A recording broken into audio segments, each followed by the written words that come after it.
پاکستانی افواج نے تحریک انصاف کے احتجاج کے دوران عسکری تنصیبات اور املاک کو نقصان پہنچانے میں ملوث مظاہرین کے خلاف آرمی ایکٹ اور آفیشیل سیکرٹ ایکٹ کے تحت کارروائی کا اعلان کیا ہے۔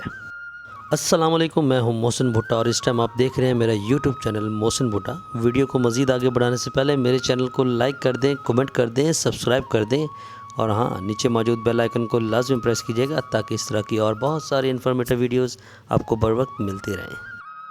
9 مئی کو پاکستان تحریک انصاف کے چیئرمین اور سابق وزیر اعظم عمران خان کی گرفتاری کے بعد مشتعل مظاہرین نے corps commander house Lahore, Rawalpindi میں فوجی کے ہیڈ کوارٹرز GHQ جبکہ پشاور سمیت کئی دیگر مقدمات میں عسکری تنصیبات پر جلاؤ گراؤ اور توڑ پھوڑ کی تھی۔ مسلح افواج کے کور کمانڈر کانفرنس کے بعد فوج کے شعبہ تعلقات عامہ جسے ISPR کی جانب سے جاری کردہ پریس ریلیز میں کہا گیا کہ شرپسندی میں ملوث افراد کو پاکستان آرمی ایکٹ اور آفیشیل سیکرٹ ایکٹ کے تحت ٹرائل کے ذریعے انصاف کے کٹہرے میں لایا جائے گا۔ اور منگل کو پنجاب کے نگران وزیر اعلیٰ محسن نقوی نے ان حملہ آوروں کے خلاف آرمی ایکٹ کے تحت کارروائی کی منظوری دے دی۔ وہیں بعض حلقے عام شہریوں یعنی سویلینز کے خلاف آرمی ایکٹ اور آفیشیل سیکرٹ ایکٹ جیسے سخت قوانین کے تحت کارروائی کی مذمت کر رہے ہیں اور وہ اسے بنیادی انسانی حقوق کی خلاف ورزی قرار دے رہے ہیں۔ صحافی، انسانی حقوق سے وابستہ کارکنان اور وکلاء کا کہنا ہے کہ اس طرح کے اقدامات کو عالمی سطح پر ظالم حکومتیں خوف اور جبر کے آلات کے طور پر استعمال کرتی ہیں۔ اب سوال یہاں پر یہ ہے کہ یہ آرمی ایکٹ اور آفیشیل سیکرٹ ایکٹ عام شہریوں پر کیسے لاگو ہوتے ہیں اور کارروائی کی صورت میں کیا سزائیں دی جا سکتی ہیں۔ ہم سب نے یہ بیانات تو سن لیا کہ آرمی ایکٹ کے تحت سزا دی جائیں گی یا آفیشیل سیکرٹ ایکٹ کے تحت سزا دی جائیں گی، لیکن ہم میں سے کسی کو یہ نہیں معلوم کہ یہ آرمی ایکٹ یا آفیشیل سیکرٹ ایکٹ ہے کیا۔ تو آج اس ویڈیو کے اندر ہم صرف یہ جاننے کی کوشش کریں گے کہ آرمی ایکٹ جو ہے نا وہ کیا ہے، اس کے تحت عام شہریوں کے خلاف کارروائی کیسے کی جاتی ہے، آفیشیل ایکٹ جو سیکرٹ ایکٹ ہے وہ کیا ہے اور اس کے تحت جو سزائیں ہیں وہ کیسے دی جا سکتی ہیں۔ یہ تمام چیزیں آج ہم جو ہماری ویڈیو اس میں جانچنے کی کوشش کریں گے، سمجھنے کی کوشش کریں گے۔ میری ویڈیو کو اینڈ تک لازمی دیکھے گا تاکہ آپ کے پاس اس طرح کی انفارمیشن اور بھی بہت ساری ملے گی آپ کو۔ اس ویڈیو کو اینڈ تک لازمی دیکھیے گا۔ پاکستان آرمی ایکٹ 1952 میں ان جرائم کا حوالہ دیا گیا ہے جن کا ٹرائل اس ایکٹ کے تحت اس صورت میں ہوتا ہے جب ان جرائم کا ارتکاب فوجی اہلکار کریں۔ تاہم اسی ایکٹ کے اطلاق کے حوالے سے کچھ شکوں میں یہ قانون بعض صورتوں میں عام شہریوں پر بھی نافذ ہوتا ہے۔ فوجی ایکٹ کے تحت کارروائی کی صورت میں ملزم کے خلاف ہونے والی عدالتی کارروائی کو فیلڈ جنرل کورٹ مارشل کہا جاتا ہے اور یہ فوجی عدالت میں GHQ مطلب جیک برانچ کے زیر نگرانی کام کرتی ہے۔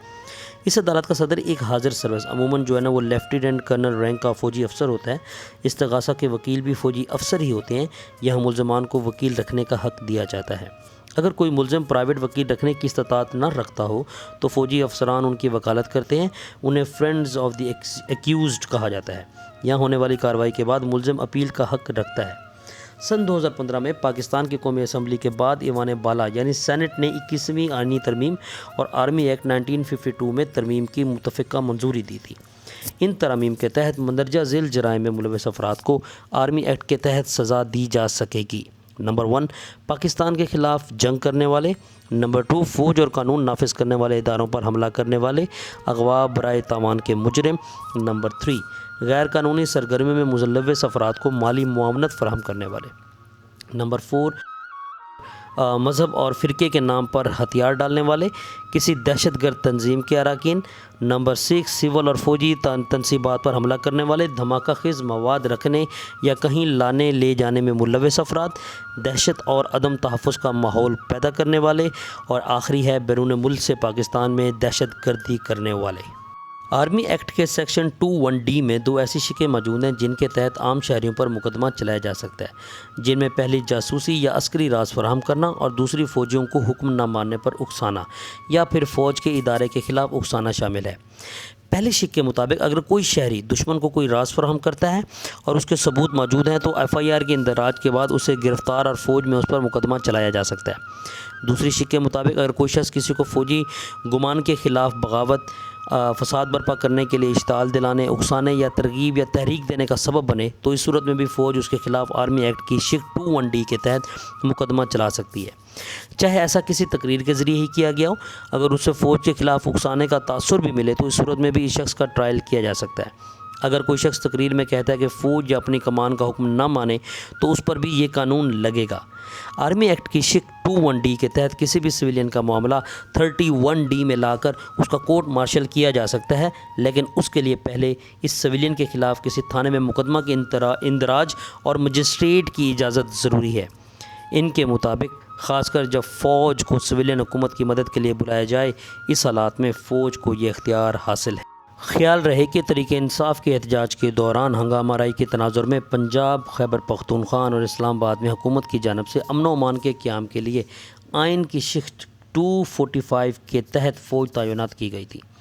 چونکہ اس معاملے میں فوج کو سویلین حکومت کی مدد کے لیے بلایا گیا تھا، اور جب فوج سویلین حکومت کی مدد کو آئے، اس صورت میں فوج کو لا اینڈ آرڈر کے لیے کچھ اضافی اختیار بھی مل جاتا ہے۔ آرمی ایکٹ کے بارے میں تو ہم نے پڑھا، اب سوال یہ ہے کہ آفیشیل سیکریٹ ایکٹ کیا ہے اور اس کے تحت کیا سزائیں دی جا سکتی ہیں۔ آرمی ایکٹ میں شامل آفیشیل سیکریٹ ایکٹ برطانوی دور حکومت سن 1923 میں بنایا گیا تھا اور تب سے یہ آج تک چلتا آ رہا ہے۔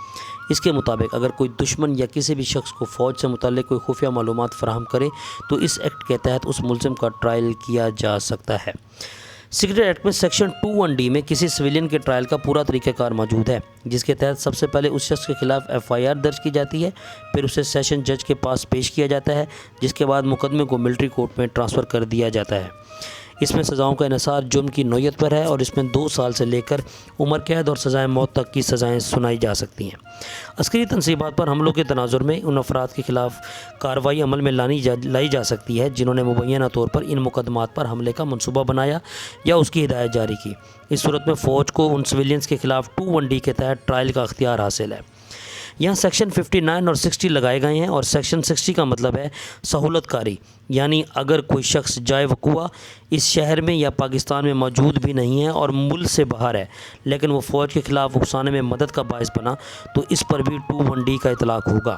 اس کی مثال یہ ہے کہ سابق وزیر اعظم جو ذوالفقار علی بھٹو تھے، ان کو بھی اس سہولت کاری کے جرم میں سزائے موت دی گئی تھی۔ اب آرمی ایکٹ کے مطابق سیکشن 21D کے تحت بھی ملزم کو سزا مل گئی۔ اب سوال یہاں پر یہ ہے، کیا اس 21D سیکشن کے تحت جو سزا دی گئی ہے کہ ہم اس کو عدالتوں میں چیلنج بھی کر سکتے ہیں؟ سیکشن 21D میں پروسیجر فالو کرنا لازم ہوگا، یعنی FIR درج کرنے سے لے کر ثبوتوں کی موجودگی، اور آرٹیکل 10A کے تحت ملزمان کو فیئر ٹرائل کا حق بھی حاصل ہونا چاہیے، اور اگر پروسیجر فالو نہیں ہوتا تو اسے ہائی کورٹ یا سپریم کورٹ میں چیلنج کیا جا سکتا ہے۔